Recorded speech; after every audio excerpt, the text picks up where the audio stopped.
Si Rudo ay isang ulilang bata na nakatira sa basurahan, at madalas siyang palihim na pumapasok sa tambakan ng mga mayayaman para magnakaw ng mga gamit na pwede pang pakinabangan. Ngunit isang araw ay napagbintangan siya na pumatay sa kanyang kinikilalang ama, at bilang parusa ay itinapon siya sa hukay, isang napakalaking tapunan ng basura kung saan itinatapon ang lahat ng mga basura sa buong lugar, pati na rin ang mga kriminal. Pagdating doon, napilitan siyang makipaglaban sa mga dambuhalang halimaw na gawa sa basura para lang makalabas at makapaghiganti. Ang kanilang mundo ay malinaw na nahahati sa dalawa, ang isang panig ay isang malinis at marangyang syudad kung saan namumuhay ng maginhawa ang mga mayayaman, ngunit sa kabilang panig ay isang lugar na pinaninirahan ng mga squatter, kung saan naghihirap ang mga katulad ni Rudo. Sa gitna nito ay doon makikita ang hukay, ang tanging tulay ng dalawang mundo, kung saan ang lahat ng mga basura at ang mga itinakwil sa kanilang lipunan ay doon napupunta. Sa kanilang lungsod, normal lang sa mga mayayaman ang magtapon ng mga gamit kahit hindi pa ito tuluyang nasisira, tulad ng isang babae na inutusan ang kanyang anak na itapon ang laruan nitong tuta dahil mayroon itong maliit na butas. Sinabi niya na magiging pangit daw kung gagamitin pa, at madali namang makabili ng bago, kaya't tinapon nila ang laruan sa isang basurahan na diretso sa ilalim ng lupa na isang napakalaking pasilidad ng basura. Sa kabila nito, si Rudo ay nandoon na sa loob ng pasilidad habang pinagmamasdan ang mga gamit na dumarating. Palihim siyang pumasok sa isang kwarto, ngunit may narinig na ingay ang isang gwardya kaya't agad siyang nag-imbestiga. Nang nakakita siya ng kakaiba ay bigla siyang sumugod at itinutok ang baril kay Rudo, at minura siya bilang isang maruming basurero na sumisira sa ganda ng syudad, habang tahimik lang si Rudo dahil sanay na siya sa mga ganoong salita. Nang nagpatunog ng alarma ang gwardya ay dumating ang iba pa, at mabilis na naghagis si Rudo ng mga bag ng basura, at nang nandidiri ang mga gwardya ay hindi sila nakagalaw habang tumakas siya paakyat sa isang vent, ngunit pagdating niya sa may labasan ay biglang sumara ang gate at dumating pa ang ibang mga gwardya. Kinabukasan, mabilis na kumalat ang balita tungkol sa isang magnanakaw na basurero, at sinisisi na naman ng mga mayayaman ang mga squatter. Sa kabilang panig ng pader, alam na agad ng mga tao na si Rudo ang salarin, at karamihan sa kanila ay umaasa na sana ay mahuli na siya. Ngunit walang pakialam si Rudo habang binubuksan niya ang kanyang maliit na pwesto para ibenta ang mga inayos niyang gamit. Sa ilang sandali, dumating ang kaibigan niyang si Chiwa, na sobrang galit at tinanong siya kung bakit patuloy niyang hinaharap ang panganib para lang mamulot ng basura mula sa lungsod. Sinagot siya ni Rudo na hindi nila pinapahalagahan ang mga gamit na itinatapon nila kahit pwede pa itong ayusin, kaya't kinukuha niya ang mga gamit upang kikita siya. Dahil doon ay tila naunawaan siya ni Chiwa, pero biglang dumating ang tatlong batang lalaki. Tinakpan nila ang kanilang ilong at sinabi na amoy basura si Rudo, at pinayuhan nila si Chiwa na lumayo kay Rudo kung ayaw niyang maging amoy basura rin. Kinukutya nila si Rudo dahil sa makakapal at maitim niyang gloves, na ayon sa kanila ay hindi pa niya nilalabhan mula pa noong panahon ni Obama. Sinabi pa nila na kahit isang hawak lang mula sa kanyang mga gloves ay makakapagdulot na ng matinding sakit, habang ang isang bata ang sumipa sa parol na bagong gawa ni Rudo, sabay sabi na walang bibili sa mga basura niyang produkto. Isa pa ang nagsabi na mas nakakatakot ang mga kamay ni Rudo kaysa sa kanyang mga gloves, kaya't palagi niya itong itinatago, gayunpaman ay tahimik lang si Rudo habang kinukutya nila siya, pero nang tawagin siyang anak ng mamamatay tao ay bigla siyang nagalit. Hindi pa rin tumigil ang mga bata at sinabi nila na ginawa ang lugar na ito para ikulong ang mga kriminal, at ang mga nakatira rito ngayon ay mga anak o apo ng mga mamamatay tao. Dahil doon, sinisikap nila na pangalagaan ang reputasyon nila, ngunit nilagay daw ni Rudo ang lahat sa kahihiyan dahil sa ginawa ng kanyang ama. Hindi na kinaya ni Rudo ang kanilang mga panlalait kaya tinignan niya sila na puno ng galit, isang tingin na nagdulot ng matinding takot sa mga bata. Napaihi sila sa takot at tumakbo palayo habang patuloy pa ring minumura si Rudo, at sinasabi na balang araw ay magiging mamamatay tao rin siya gaya ng kanyang ama. Pagkatapos ng lahat ay tahimik na bumalik si Rudo sa ginagawa niyang parol, at sinabihan siya ng kaibigan niya na naniniwala siya na isa siyang mabuting tao at hindi siya magiging katulad ng kanyang ama. Dahil sa kanyang narinig ay namula si Rudo sa hiya, pero bago siya makapagsalita, napansin ni Chiwa ang laruan na nakuha ni Rudo sa tambakan kagabi. Ang totoo ay dinala ni Rudo ang laruan bilang regalo para kay Chiwa, pero bago niya ito maibigay at mapataas ang kanyang pag-asa na makascore, dumating ang nanay ni Chiwa at isinama siya pauwi. Sa ilang sandali ay umuwi na rin si Rudo, at nadatnan siya ng kanyang kinikilalang ama na si Ragto na naghihintay sa kanya. Ngayon, Ginaya ni Ragto kung paano siya kinikilig at kinakabahan habang sinusubukan niyang ibigay ang laruan kay Chiwa, ngunit namumula si Rudo sa sobrang hiya dahil hindi niya namamalayan na pinapanood lang pala siya ni Ragto. Gayunpaman ay sinabi nito na huwag na muna nilang pag-usapan ang tungkol doon, dahil mas mahalaga raw na pag-usapan nila ang pagpunta ni Rudo sa junkyard. Ipinaalala ni Ragto kay Rudo na hindi niya kailangang magtrabaho ng sobra dahil hindi naman sila ganoon kahirap. Sa tingin ni Ragto ay nagbabayad ng utang si Rudo, dahil inampun niya siya matapos siyang ihulog ng kanyang ama sa basurahan dahil sa pagpatay. Ngunit sinabi ni Rudo na hindi ganoon ang tunay na dahilan, itinuturing niyang tunay na pamilya si Ragto kaya't gusto lang niyang makatulong. Pagkatapos ay ngumiti si Ragto at sinabi na sana ay ganoon din siya magtapat kay Chiwa, ngunit biglang nahiya si Rudo at naibunyag ang sugat na tinamaan ng bala mula kagabi. Agad siyang tinulungan ni Ragto at pinalitan ang benda sa kanyang mga kamay, at habang tinitingnan niya ang kanyang mga kamay ay naalala ni Rudo kung paano laging may sugat ang mga ito, at madalas siyang husgahan ng mga tao dahil dito. Minsan ay bigla na lang itong sumasakit, hanggang sa isang araw, binigay sa kanya ni Ragto ang itim na gloves na tila may kakayahang bawasan ang sakit. Matapos siyang gamutin, sinabihan siya ni Ragto na umamin na kay Chiwa habang wala pang ibang nanliligaw, ngunit habang nagkukulitan sila, may isang misteryosong lalaking nakamaskara ang palihim na nakikinig sa kalsada. Kinabukasan, naglakas loob si Rudo na ipagtapat kay Chiwa ang nararamdaman niya, kaya't dinala niya ang laruan na tuta at pumunta siya sa bahay nila. Ngunit habang papunta roon ay may nakita siya na hindi na bago sa mga squatter, dahil nakikita ni Rudo ang dulo ng kanilang lugar na isang bangin, kung saan itinatapon ang basura at mga mapanganib na kriminal. Ngayon ay isa na namang kriminal ang ibinagsak doon, at tahimik lang na nanunood si Rudo, iniisip kung ano talaga ang nangyayari sa mga taong nahuhulog sa hukay. Gayunpaman, biglang dumating si Chiwa at agad na sinabi na mabigat at marahas ang tanawin, ngunit nagulat si Rudo dahil hindi pa siya handa na makita ito. Bigla na lamang nagsimulang magsalita si Chiwa tungkol sa mga pagbitay at iba pang bagay, sa kanya sinabi kay Rudo na ayaw niyang itapon siya sa hukay. Ipinaliwanag niya na kahit marami pa ang mga bagay na hindi dapat itinuturing na basura, ngunit hindi iyon sapat na dahilan para isugal ni Rudo ang buhay niya. Sumagot si Rudo na ganoon din ang sinabi ni Ragto, at sinabi naman ni Chiwa na iyon ay dahil mahal din siya ni Ragto. Matapos niyang sabihin ang mga katagang ito ay biglang natahimik si Rudo, dahil napagtanto niya na ang ibig sabihin ni Chiwa ay mahal din siya nito. Ngayon, biglang namula si Chiwa nang mapansin niya na pwede ngang ganoon ang pagkakaintindi sa sinabi niya, ngunit huli na ang lahat dahil nawala na sa sarili si Rudo. Bumagsak siya sa lupa habang tinatakpan niya ang kanyang mukha, at iniabot kay Chiwa ang laruan na tuta. Sinabi niya na baka ayaw ni Chiwa ang kanyang regalo dahil galing lang ito sa basura, pero iniisip niya na mas gaganda ang laruan kung mapupunta ito sa kanya, at labis ang tuwa ni Rudo nang tanggapin ni Chiwa ang kanyang regalo at sinabing iingatan niya ito. Labis ang tuwa ni Rudo sa mga pangyayari, kaya't napatalon siya habang sumasayaw pauwi, at iniisip na kailangan niya itong ipagmalaki kay Ragto.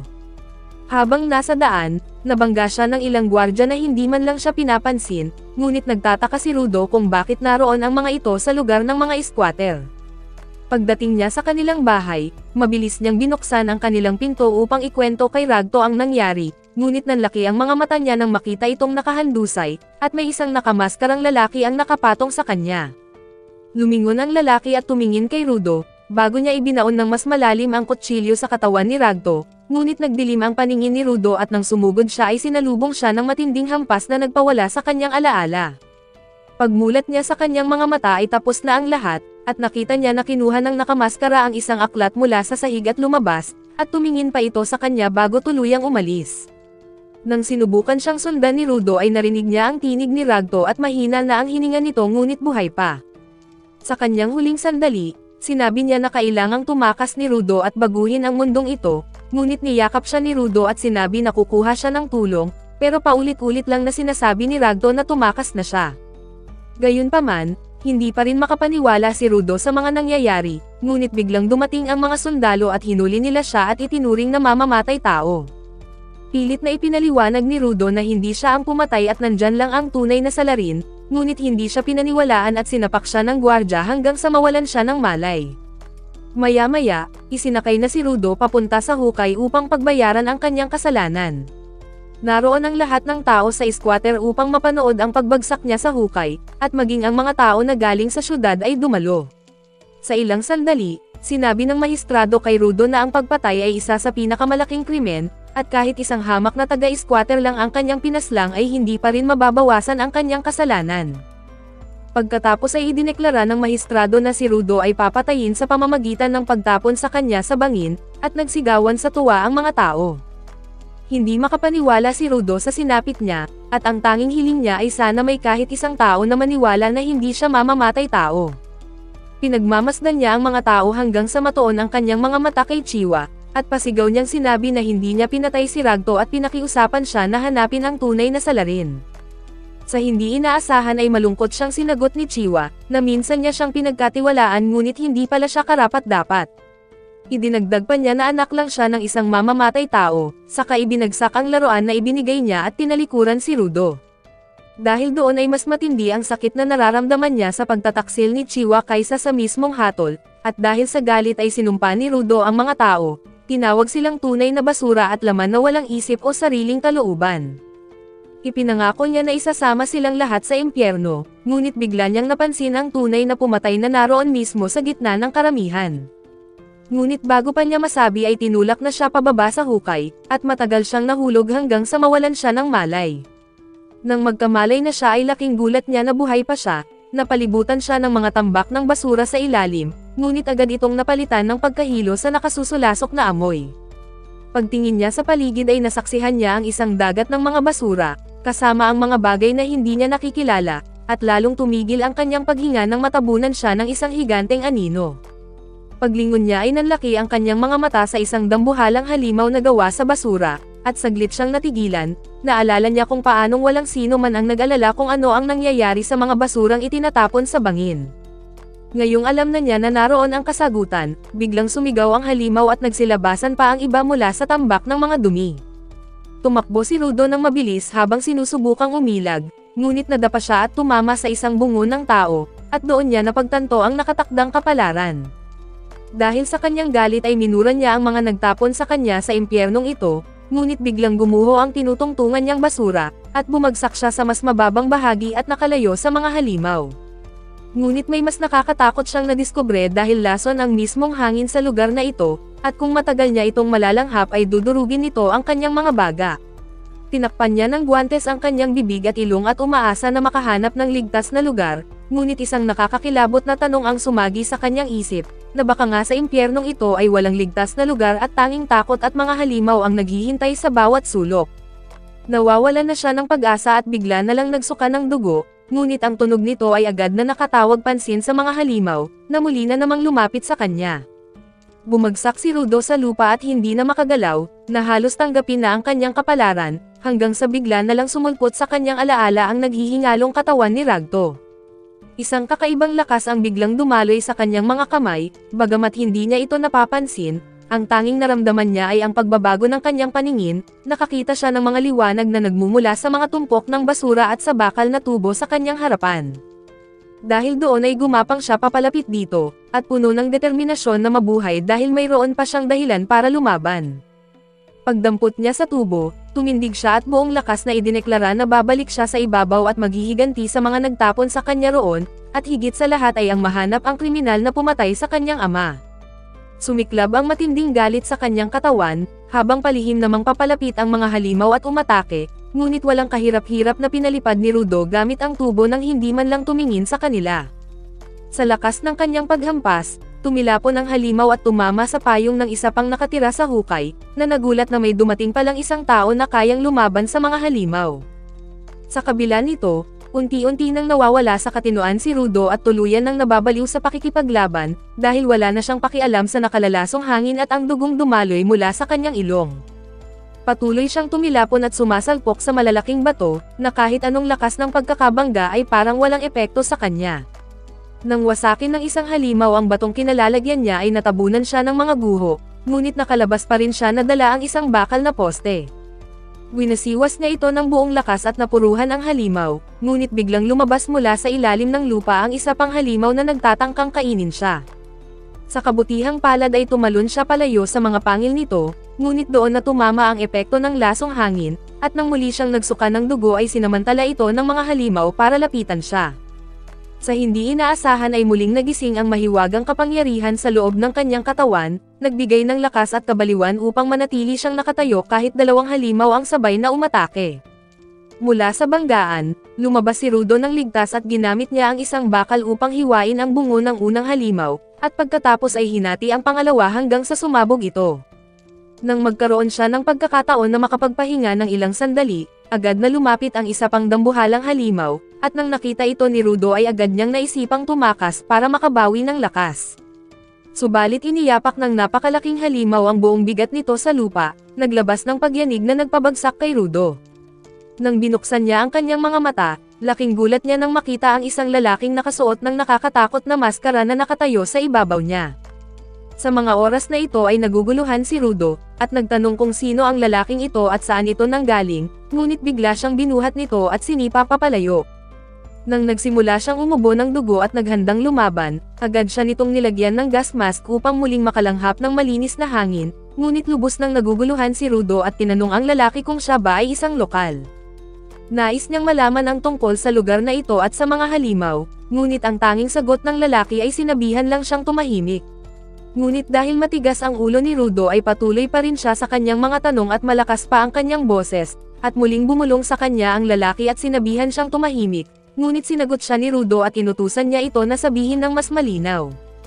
Tinanong ni Rudo kung nasa ilalim ba sila ng lupa, at doon tuluyang nagalit ang nakamaskarang lalaki, sumigaw siya dahil nakalimutan ni Rudo ang kanyang payo na manahimik. Ipinaliwanag niya na hindi sila nasa ilalim kundi nasa ibabaw, at kasalanan ng mga taong nakatira sa itaas kung bakit naging impyerno ang lugar na ito. Dagdag pa niya, ang higanteng halimaw na gawa sa basura ay naaakit sa ingay, at dahil hindi tumahimik si Rudo ay natunton sila nito. Pagkatapos ay ipinaliwanag niya na hindi matatalo ang mga basurang halimaw gamit ang karaniwang sandata, kaya't ang pinakamainam na gawin ay ang tahimik na pagtakas, ngunit huli na sila para roon dahil nakalapit na ang isang halimaw mula sa kanilang likuran. Nang nagpa siya ang nakamaskara na harapin ito, biglang lumabas ang gintong enerhiya mula sa kanyang braso na bumalot sa kanyang payong at nagbago bilang isang sandata. Nang inatake sila ng halimaw ay pinaikot lang niya ang payong sa mukha nito na parang blender, hanggang sa dinurog ang katawan ng halimaw at naging alikabok. Namangha si Rudo sa kanyang kapangyarihan, lalo na't hindi na muling nabuhay ang halimaw matapos maging abo, ngunit dumating pa ang mas malaking grupo ng mga halimaw.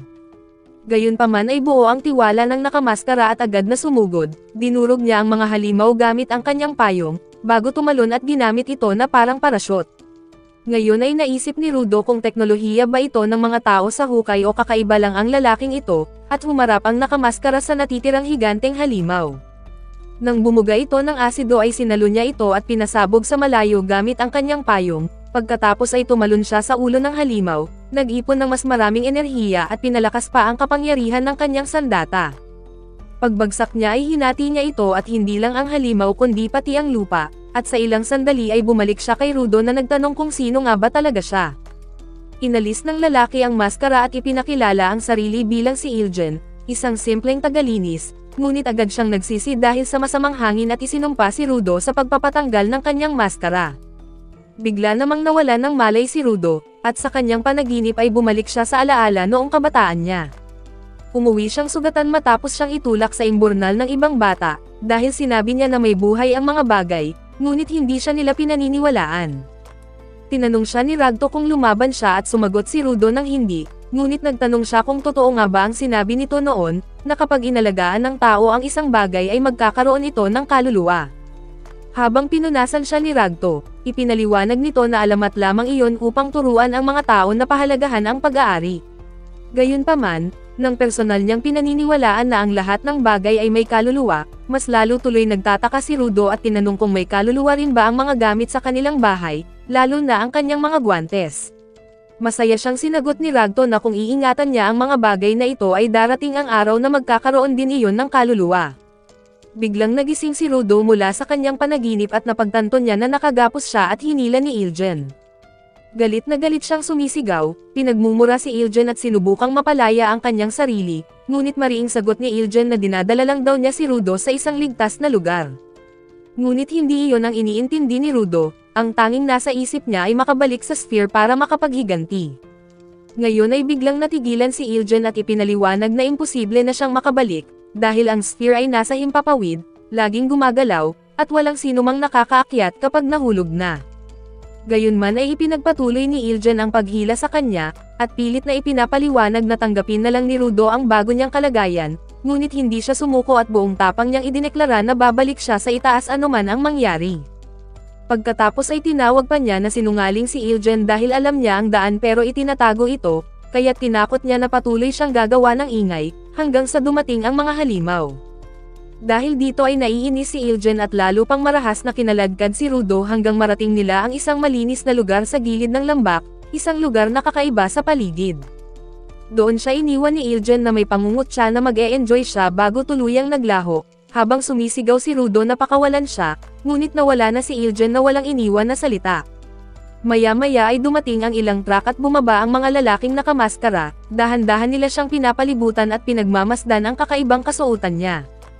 Pagkatapos ay tinanong nila si Rudo kung siya nga ba ay nagmula sa sphere, at kahit na kinakabahan, inamin ni Rudo na nahulog siya mula roon.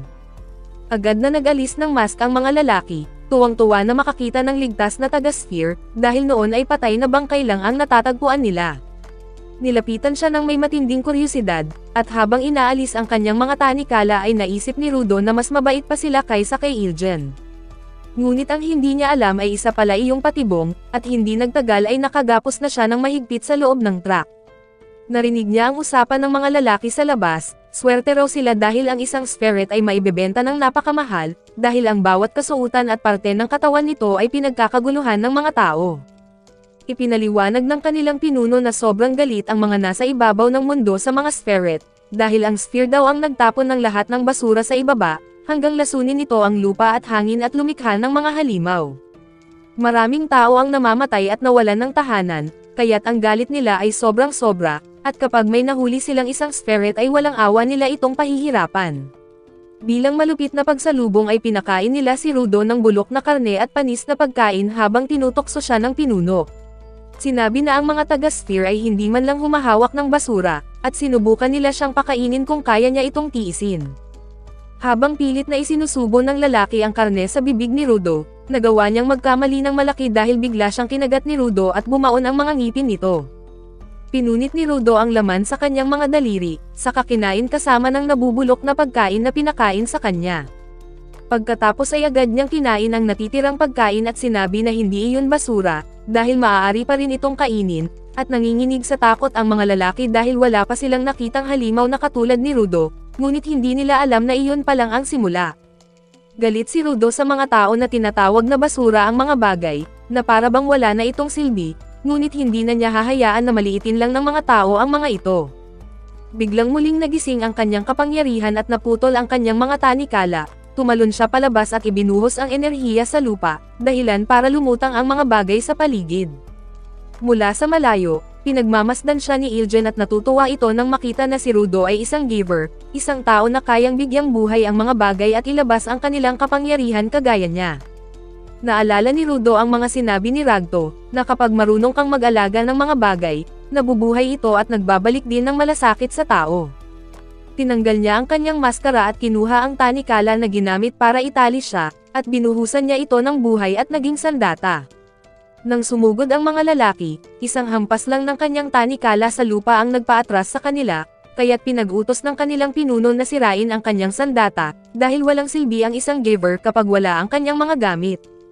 Hindi nagtagal ay agad siyang natanggalan ng sandata, ngunit laking gulat ng lahat, at lubos na ikinagalak ni Ilgen, nang pulutin ni Rudo ang isang gulong at gawing sandata rin ito, isang bagay na sobrang bihira kahit sa mga makapangyarihang giver. Mabilis niyang pinabagsak ang mga kalaban at hinarap ang kanilang pinuno, na walang tigil sa pagmumura habang nanginginig sa takot.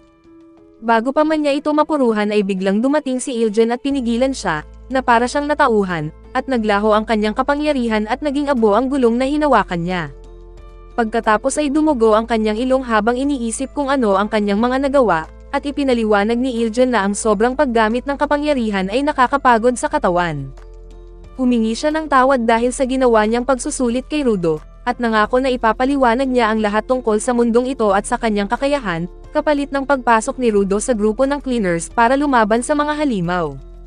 Gayunpaman ay hindi ito tinanggap ni Rudo at tumanggi siya, ngunit para bang walang pakialam si Ilgen sa sagot ni Rudo, at dinala niya ito sa pagamutan habang tinatawagan ang kaibigan niya at ipinagmamalaki na nakahanap siya ng henyo at kabilang na sa kanilang grupo. Dahil doon ay nagulat si Rudo dahil hindi naman siya pumayag, at sinabi niya na kailangan niyang bumalik sa sphere, ngunit pinatigil siya ng isang doktor na nakakatakot ang mga mata. Sinigawan siya nito dahil nagpunta siya sa isang lugar kung saan puro lason ang hangin, at tinawag pa siyang walang kwentang tanga dahil bukod sa muntik na siyang mamatay ay nagpahuli pa siya. Sinabi ng doktor na dapat siyang magpasalamat dahil niligtas siya ni Ilgen sa 2 kamatayan sa loob ng isang araw, ngunit mura ang isinagot ni Rudo sa kanyang isip at pati na rin sa doktor, na ikinagulat niya na isang matandang babae pala. Nagalit ang doktor nang tawagin niya itong matandang lalaki, kaya't pagkatapos ng gamutan ay pinalayas niya silang dalawa palabas ng kanyang ospital.